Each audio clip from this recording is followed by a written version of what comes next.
gbogbo ipá ẹni bí tó ní òní lọ ń bì yìí tó ọ̀nà àti jáde rẹ pé kò ní rí gbogbo ipá yìí Olúwa sọ́dọ̀ fún mọ́ mi lára ẹ̀jẹ̀ ń jáde ẹ̀jẹ̀ ń jáde ẹ̀jẹ̀ ń jáde ẹ̀jẹ̀ ń jáde ẹ̀jẹ̀ ń jáde ọ̀nà àbájáde mi là my way out come out right now ọ̀nà àbájáde mi là my way out come out right now ọ̀nà àtijáde mi sílẹ̀ porúkọ Jésù ọ̀nà àtijáde mi là lónìí mo fẹ́ jáde Olúwa mo fẹ́ bọ́ Olúwa mo fẹ́ jáde Olúwa mo fẹ́ bọ́ lọ́wọ́ ogun agbé ayé ẹni ṣẹlẹ̀ Olúwa mo fẹ́ jáde Olúwa mo fẹ́ bọ́ lọ́wọ́ ogun adá ayé ẹni rú Olúwa mo fẹ́ jáde Olúwa mo fẹ́ kó sọ ohun tó ń ṣe ọ ni kó tẹnu mọ́ ohun tó ń ṣe ọ wọlọmọ èmi ò mọ̀ ọ́ ohun tó ń dà ọ́ láàmú ni kó wí ogun ojú àlá yẹn ni mo fẹ́ bọ́ lọ́wọ́ ogun ojú àlá yìí o mo fẹ́ bọ́ nínú ipò àìṣetì yìí o mo fẹ́ bọ́ nínú ipò àmúbọ́ yìí o mo fẹ́ bọ́ nínú agbára tí ń gbé ayé mi sẹ́lẹ̀ yìí mo fẹ́ kó nínú ẹrọ̀fọ̀ ayé mo fẹ́ kó ní ìtìjú mo fẹ́ jáde mo fẹ́ jáde agbára jíǹde lànà mi jáde fún mi mo fẹ́ bọ́ I want to come out mo fẹ́ bọ́ lọ́wọ́ ogun yìí màmá porúkọ Jésù ànàyàgàbà wù ṣàtàlẹ̀ bàgàdà ó yá mo fẹ́ bọ́ màkíndẹ̀lẹ̀ boko parusera porúkọ Jésù dáadáa mo fẹ́ jáde mo fẹ́ bọ́ I want to come out somebody pray mo fẹ́ kí ìpè mi jáde kó omi tí mo wà yìí ìwọ ọ̀nà là gbogbo agbára tọmọtọmọ fẹ́ jáde tọmọtọmọ mo fẹ́ jáde tọkọtọkọ mo fẹ́ jáde tilétilé mo fẹ́ jáde àwọn náà porúkọ Jésù I want to come out ní orúkọ Jésù I want to come out mo fẹ́ bọ́ lọ́wọ́ ogun yìí I want to come out ọmọ ẹni tó ń ṣe ọ́ ọmọ tó ń dààmú rẹ pé Jésù dáadáa ọ̀rọ̀ ẹnu ò lè gbà ọ́ àbí kó pẹ́ tó lágbára rí katakata ẹ bá ń gbàdúrà nìkan ò tó ìwọ kò fẹ́ nu ara rẹ pé yìí ràbà kú ṣèkébó Olúwa jẹ́ káwọn èèyàn jáde ẹ̀yà ń dẹ̀lẹ̀ ẹ tú wọn sílẹ̀ lọ́wọ́ ìgbèkùn ẹ tú wọn sílẹ̀ lọ́wọ́ ìgbèkùn àṣetì ẹ tú wọn sílẹ̀ lọ́wọ́ ìgbèkùn àrọ́mọbí ẹ tú wọn sílẹ̀ lọ́wọ́ ìgbèkùn máṣerere ẹ tú wọn sílẹ̀ ní orúkọ Jésù lọ́wọ́ ìgbèkùn máa yọ ohun rere mú láyé ẹ tú wọn sílẹ̀ lọ́wọ́ tó ń do rere nù ẹ tú wọn sílẹ̀ lọ́wọ́ tó ń do ohun rere délẹ̀ ẹ tú wọn sílẹ̀ lọ́wọ́ agbára tí ń jí ohun rere gbé ẹ tú wọn sílẹ̀ ní orúkọ Jésù lọ́wọ́ ìgbèkùn ọ̀tá ó yá bọ́ ó yá bọ́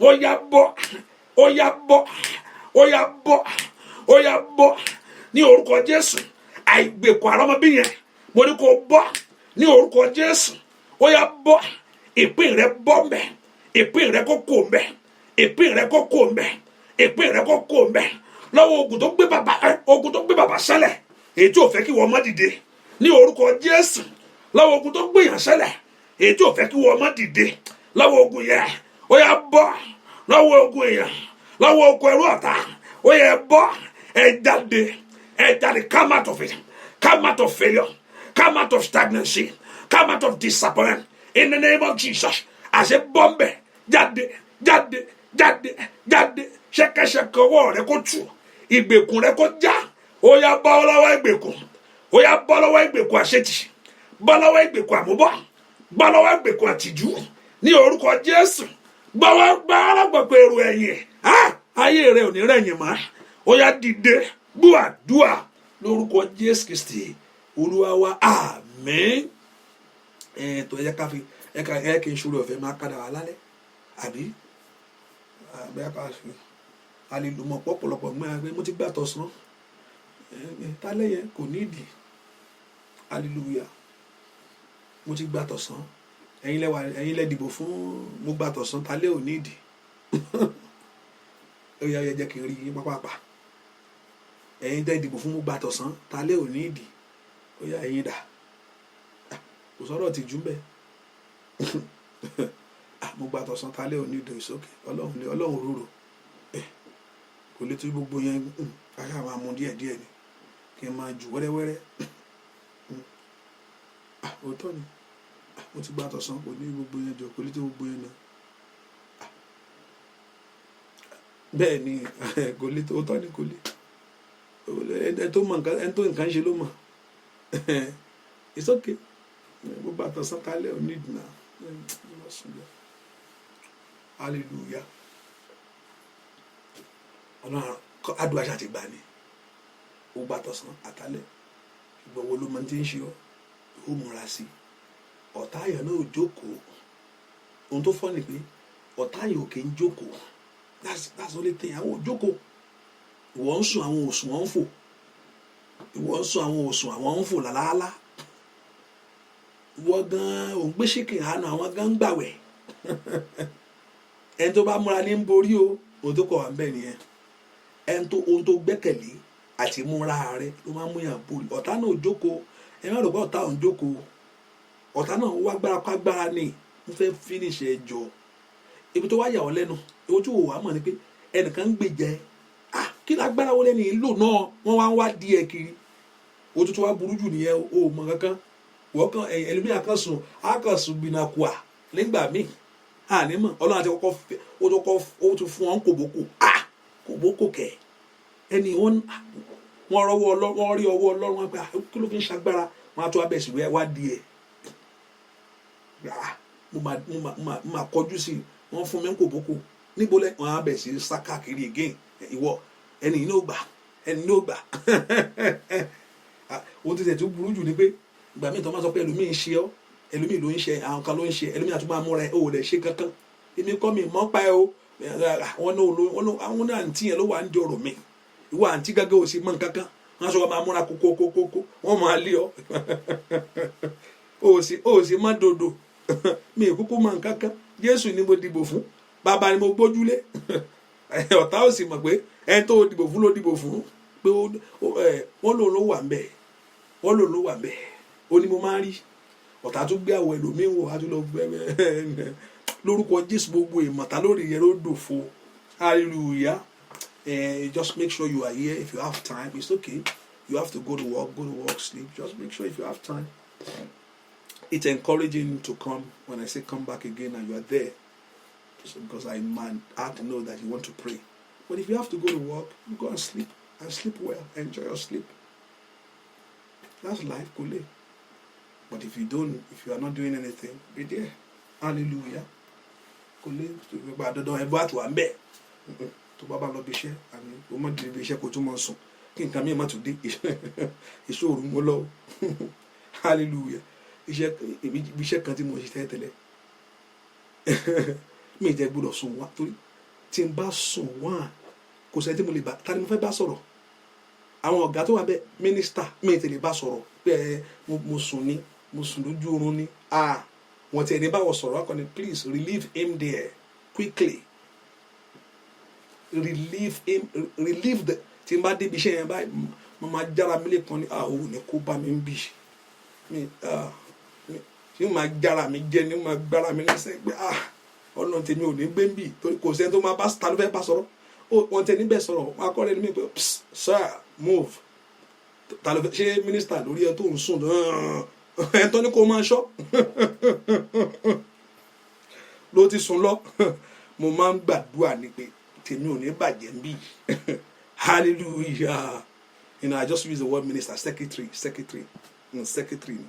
hallelujah ẹ porúkọ Jésù Ọlọ́run dá mi láre yẹ ń láyọ̀ láyé ẹ porúkọ Jésù Olúwa dá mi láre yẹ ń ní ayọ̀ láyé kàdáyàbá ó ṣàkábladókàbá porúkọ Jésù Olúwa dá mi láre Olúwa jẹ́ ń láyọ̀ láyé ẹ porúkọ Jésù Olúwa dá mi láre ẹ jẹ́ ń láyọ̀ láyé porúkọ Jésù dáadáa Olúwa dá mi láre Olúwa jẹ́ ń láyọ̀ láyé porúkọ Jésù Olúwa dá mi láre Olúwa jẹ́ ń láyọ̀ láyé porúkọ Jésù Olúwa dá mi láre Olúwa jẹ́ ń láyọ̀ láyé pé Jésù Olúwa dá mi láre Olúwa jẹ́ ń láyọ̀ láyé gbàdúrà lórúkọ Jésù Kristi Olúwa jẹ́ kí n gbàdúrà fún mi ẹ̀yin tẹ́ ń wọ ọmọ ìgbọ́wọ́lé nù ẹ̀ ó dà kó fi yín ṣoyún sọ bẹ́ẹ̀ mo fẹ́ kó pèdè ẹ jáde. Ó dá kí n fi inú ṣoyún, ó dá kí n fi ẹ̀yìn gbé ọmọ pọ̀n. Sọ bẹ́ẹ̀. Ìwọ tó ti bímọ yẹn àti ìwọ tó wọ ọmọ yẹn sọ̀rọ̀ yẹn jáde pé ní orúkọ Jésù ó di dandan nínú ayé tí mo wá yìí o kí n fi inú ṣoyún kí n sì fi ẹ̀yìn mi gbé ọmọ pọ̀. Sọ bẹ́ẹ̀ mo fẹ́ kó pèdè yẹn jáde pé ní orúkọ Jésù ẹni tó dá mi o màá fi inú ṣoyún màá sì fi ẹ̀yìn gbé ọmọ pọ̀n.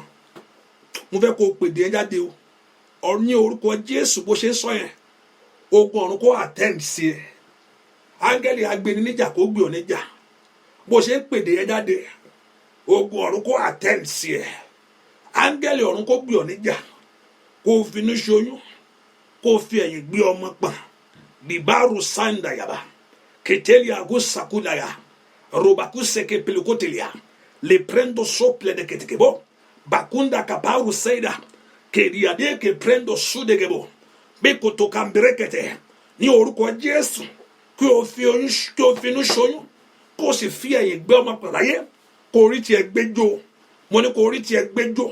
Gbogbo májẹ̀mú abarijẹ́ gbogbo májẹ̀mú tó ló ń tì fún ẹ gbogbo májẹ̀mú abarijẹ́ every covenant of your life gbogbo agbára tó ló tì fún ẹ lòkáyà àbàkàtà èyí tó tọpọ tì pò ní finú ṣoyún pò ní fẹ̀yìn gbọmọ pọn gbogbo agbára jayé ẹni yà gbogbo ipa dojú ti ẹni ní kàkáyà àbàkà ní orúkọ Olúwa mọtò wá ní orúkọ Jésù agbára Ọlọ́run kó sọ agbára náà dòfò ara rẹ kó gbà yanu yẹn inú rẹ kó gbà kọ́lọ́run kó rántí ẹ ò ní jìyà kọ́lọ́run kó rántí ẹ agbára Ọlọ́run kó balẹ̀ ọ wàá rọmọ bí o wàá rọmọ bí o wàá rí tiẹ̀ bí kò pẹ́ jù fún Sára láì mọ̀kálíà ó rí tiẹ̀ bí láyé kò wọnú rẹ̀ láàrin ọmọ láyé ní orúkọ Jésù agbára májẹ̀mú mìkẹ́jì abakaba pé ò ní dàgàn ó yẹ kó balẹ̀ ò ní dàgàn ní orúkọ Jésù ọ̀nà àbáyọ kó là fún ọ kó ṣeé ṣe kó rí ṣe kó rí bí kó rí ṣe kó rí bí kó rí ṣe kó rí bí afẹ́fẹ́ ìyanu kó fẹ́ lù ọ́. Àwọn míì kò sí májíìkì àwọn kan wá kọ̀ wọlé á sì di pẹ̀kì kò sí májíìkì ń bẹ̀ kò sí májíìkì ẹlẹ́mìí gbọ́nà mi láti bí sókè ṣùgbọ́n àwọn kan wá kọ̀ wọlé pẹ̀kì ni á sì rí o ti ń wọlé pẹ̀kì ò ń wọlé pẹ̀kì ìyanu rẹ̀ ò ṣẹlẹ̀ nǹkan táwọn ẹ̀kan náà ṣe ìwọ náà ṣe gbogbo agbá tó ò ní ṣe gbogbo agbá tó sọ pé kò ní ṣẹlẹ̀ gbogbo agbá tó ní pé làálàá rẹ kó máa bọ́ òfò gbogbo agbá tó ń banú rẹ jẹ́ lóṣooṣù gbogbo agbá tó fẹ́ kọkàn rẹ balẹ̀ mo wálé olórúkọ Olúwa tó rán mi níṣẹ́ o Ọlọ́run tó ní kí n máa lọ tú wọn lẹ̀ gbogbo ẹ̀yin tẹ́ pàdé mi lónìí tẹ́ ń wọ mà ní o wá lórúkọ Olúwa bá yín lónìí gbogbo agbá tó ní pé kó má ṣẹlẹ̀ gbogbo agbá tó ní kó má rí bẹ́ẹ̀ gbogbo ipá tó ní kò lè ṣe é ṣe gbogbo agbá tó lóore jìnnà sí ọ gbogbo agbá tó ló tì gbogbo afẹ́fẹ́ òdì nínú àkàpàrọ̀ ṣáìdà gbogbo agbá tó ní òòrè ọmọ ìgbẹ́jọ́ ní orúkọ Jésù gbogbo májẹ̀mú kẹ́mìtì tí tẹ̀lé ayé rẹ ṣe mo tọ̀ wá lórúkọ Olúwa ni Ọlọ́run tó rán mi níṣẹ́ o ní orúkọ Jésù ogun náà kó wọlẹ̀ àmín ṣàmì dáadáa ní orúkọ Jésù ogun yẹn kó wọlẹ̀ àmín ṣàmì dáadáa ogun tó dúró tì ọ́ tó ní ìyanu yìí ò ní ṣẹlẹ̀ gbogbo agbá tó ló tì gbogbo májẹ̀mú ìkà tó lówó ò ní gbà fún ọ pé ò ní rọmọ bí pé ò ní rí tiẹ̀ gbẹ́jọ́ gbogbo agbá tó fẹ́ sọ ọ́ dàgàn ní orúkọ Jésù èyí tí Ọlọ́run ò pè ní ẹni àgàn mọ̀kálíà ṣáàdà bọ̀ pẹ́pẹ́rọ ṣáìdà gbogbo agbá ẹ̀ kó dà sán lórí rẹ àmín. Let the yoke of barrenness break. Let the yoke of delay break. Let the yoke of barrenness break. Let the yoke of delay break. In the name of Jesus. In the name of Jesus. In the name of Jesus. Thank you, my Father. Thank you, my Daddy. Thank you, my Daddy. Receive that grace now. Receive that grace now. Receive that grace now. Receive that grace now. Receive that grace now. Thank you, my God. In Jesus' name we pray. Amen. Hallelujah. Praise the Lord. Mo ṣe ń gbàdúrà. Praise me. ìfẹ́ rán gbogbo yín jáde kẹ́ má tún jáde nù kó pásítọ̀ ní ká máa lọ. Hallelujah. But next week I will do this. Next week I will do this. Oh, okay. Mo kún wálé everyday ní ìsìn náà kò lè. So ọ̀la náà. Okay, ọ̀la mo lè wá briefly. Okay. So, ta ló lóyin lẹ́nu yín? Hallelujah. Má jáde má lọ wó yín káàkiri. Jókòó ẹ jẹ́ o. Hallelujah. Mo ṣe ń gbàdúrà ẹ oyin ni lórúkọ ọ̀rọ̀ rẹ kó di ayọ̀. Oyin kó lórúkọ Jésù ọ̀rọ̀ rẹ kó di ayọ̀. Adùn kó wọnú ayé rẹ lọ. Gbogbo ìkorò lórúkọ Jésù kó jáde nínú ayé rẹ. Ayé ẹ kó dùn. Ọ̀nà rẹ kó dùn. Ayé rẹ kó dùn. Ọ̀nà rẹ kó dùn. Bẹ́ẹ̀ ni ó sì rí. Oyin ni orúkọ Jésù. Oyin ni. Jésù pè é ní iyọ̀ ayé. I'm the salt of the world. Oyin ni orúkọ Jésù. Oyin ni. Ó wọnú ayé mi kò tún sọ̀rọ̀ ẹkún mọ́. Ó wọnú ayé mi kò tún sọ̀rọ̀ ìbànújẹ́ o. Oyin ni orúkọ Jésù. Oyin ni. Ayé ẹ kó máa dùn. Ọlọ́run mo ya mi ìsímọ́ lọ́wọ́lọ́wọ́ báyìí. Agbọ́ Ọlọ́run kó wọnú ẹ lọ. Àṣẹ Jésù kó darapọ̀ mọ́. Májẹ̀mú ìdádúró tó ń bẹ lórí rẹ kó kúrò. Kọ́lọ́run kó mú ọ̀rọ̀ rẹ̀ wá sí ìrántí lórí ayé ẹ̀. Kí Ọlọ́run kó mú ọ̀rọ̀ rẹ̀ wá sí ìmúṣẹ ní ọ̀nà rẹ̀. O ò ní bá kú. O ò ní bá bẹ́ẹ̀. Ọdún yìí kọ́lọ́run kó yẹ̀ lẹ́nu. We are in the 4th month. Ó sì lè ṣẹlẹ̀ kò tí ì pẹ́ jù. We are in the 4th month. Kó o ráyọ̀ mú jáde ní ọdún yìí. Ọlọ́run Ísírẹ́lì báwo làwọn èèyàn ṣe mọ̀ pé ó rán mi? Bá mi dá wọn lóhùn. Àwọn tó ń bá mi dá wọn lóhùn. Bàbá arúgbó ọjọ́ yẹn bá mi yọjú sí gbogbo wọn pátá. Gbogbo wọn bá mi yọjú sí wọn. Ọ̀nà máa fi máa Mósè sọ pé bá mi yọjú sí wọn. Ẹni tó ń wá ṣe ọrẹ bá mi yọjú sí wọn. Appear to them. Bá mi yọjú sí ayé wọn. Má jà wá lásán. Nǹkan tá a máa fi mọ Christian nìyẹn pé onígbàgbọ́ pé n tá à ń ké pé òkú lágbára. We must experience him. Pé kakọ gbàdúrà ká kúrò kí n ká má jáde. Ó tí o. I don't settle for that. Ká gbàdúrà kí ìyanu ṣẹlẹ̀ ní. Ẹni tá à ń bá sọ lágbára lórí ohun gbogbo. Jẹ́ káwọn èèyàn kó rí ìyanu ìwọ Ọlọ́run. A sọ pé gbogbo ògo yóò jẹ́ tiẹ̀. All the glory shall be unto you. In Jesus' name we pray. Amen. Say that amen very well. Amen. Say that amen very well. Amen. Say that amen. Amen. Ojú rẹ yóò rire. Ojú rẹ yóò rire. Ojú rẹ yóò rire. Ojú rẹ yóò rire. Ojú rẹ á rire. Bẹ́ẹ̀ ni ó sì rí. Jésù Olúwa wa. Àmín, àmín, àmín lórúkọ Jésù. Ẹ ká gbàdúrà pé coronavirus Olúwa kó dá dúró. Olúwa dá ogun ìdúró. Coronavirus Olúwa dá dúró. Olúwa ṣí coronavirus lọ́wọ́ iṣẹ́. Somebody lift a voice. Coronavirus kó dúró. Olúwa ṣí coronavirus lọ́wọ́ iṣẹ́. Gbogbo ìgbèkùn coronavirus tí gbogbo àgbáyé wà. Olúwa tú wa sílẹ̀. Ẹ má jáde. Àwọn kan ti di pánkì sílẹ̀. Orúkọ Jésù Olúwa tú wa sílẹ̀. Orúkọ Jésù dáadáa. Olúwa tú wa sílẹ̀. Olúwa tú wa sílẹ̀. Olúwa tú wa sílẹ̀. Olúwa tú wa sílẹ̀. Olúwa tú wa sílẹ̀. Olúwa tú wa sílẹ̀. Olúwa tú wa sílẹ̀. Gbogbo àgbáyé coronavirus Olúwa dáwọ́ ogun ìdúró. Olúwa dáwọ́ ìjà ìdúró. Coronavirus kó dópin. Coronavirus kó dópin. Coronavirus kó dópin. Coronavirus kó dópin. Coronavirus kó dópin. Coronavirus kó dópin. Gbogbo ẹni tó ń bẹ lọ́wọ́ ìgbèkùn àìsàn yìí Olúwa wò wọ́n sàn. Olúwa gbé wọn dìde. Anyone under this bondage of this coronavirus Olúwa gbé wọn dìde. Kò ní pa. Kò ní orúkọ Jésù kò ní gbé sánlẹ̀. Olúwa dáwọ́ ibi ìdúró. Coronavirus kó dákẹ́. Olúwa wòsàn, Olúwa tú sílẹ̀, gbúàdúà lórúkọ Jésù Kristi. Olúwa wá, ó ní tó fẹ́ ìsúre Jerusalem yóò ṣe rere. Ẹ ká gbàdúrà fún Nàìjíríà, ìnà pé kọ́lọ́run kó bá a túlé ẹ ṣe. Mo rí báwọn èèyàn gbàdá àwọn gbogbo rẹ̀ ni àwọn gọ́fìmẹ̀ntì wọ́n kàn dá àwọn èèyàn síbẹ̀.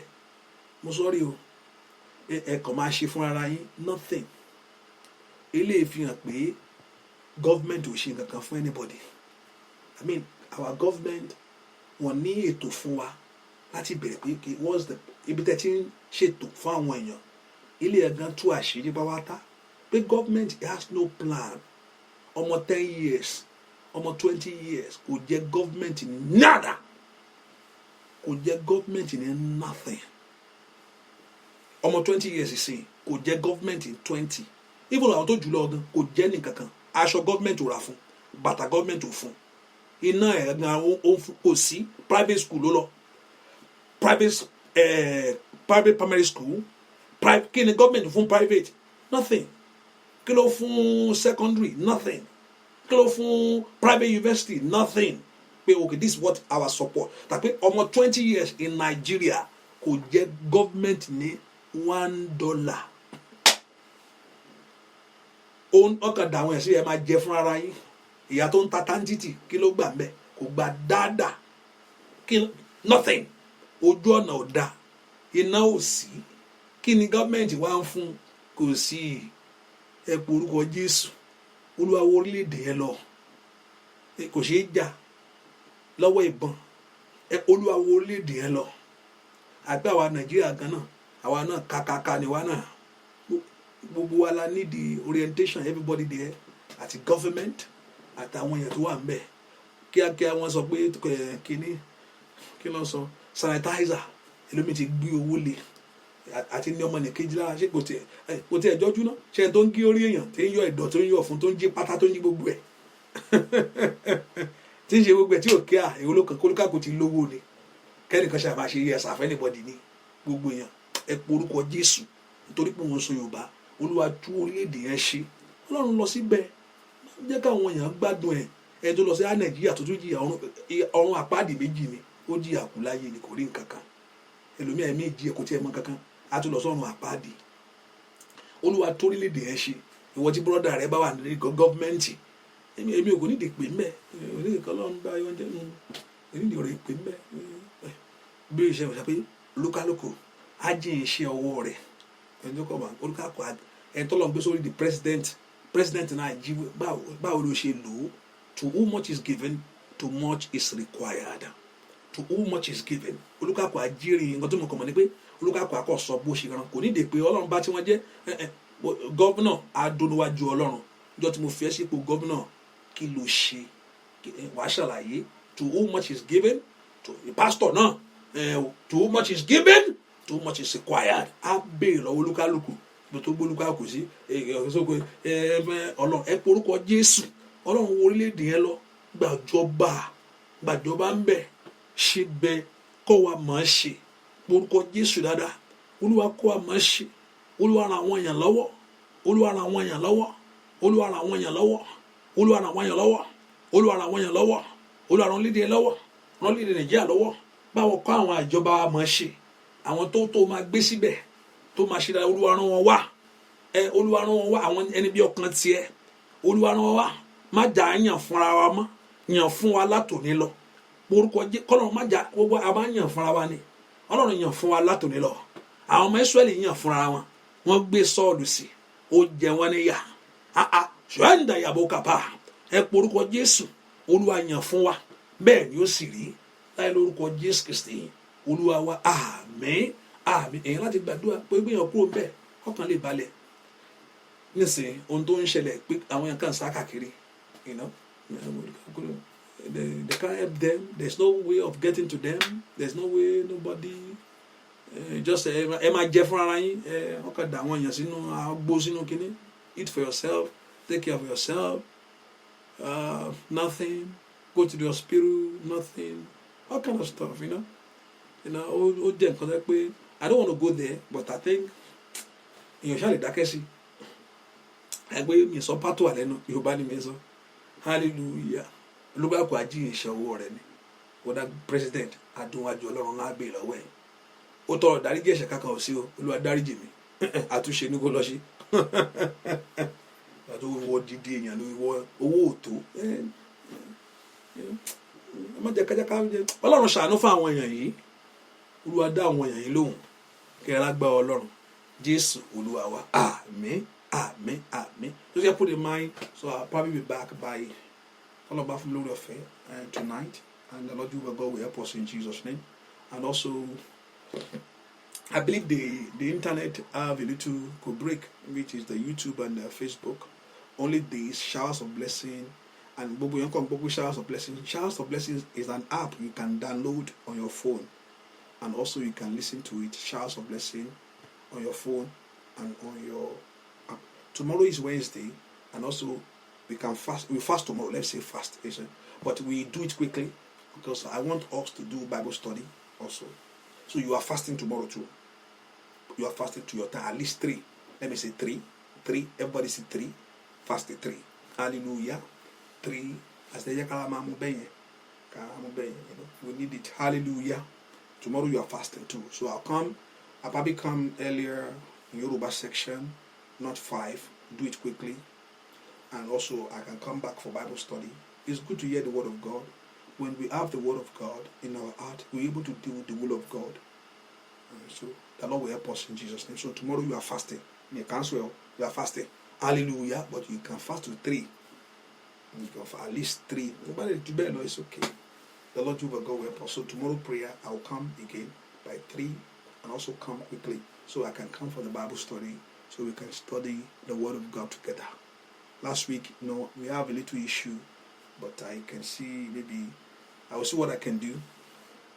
On tomorrow, maybe I'll come because I'm trying to bring people in. That's why it's cutting out. Let's see how it's going to work out. God bless you.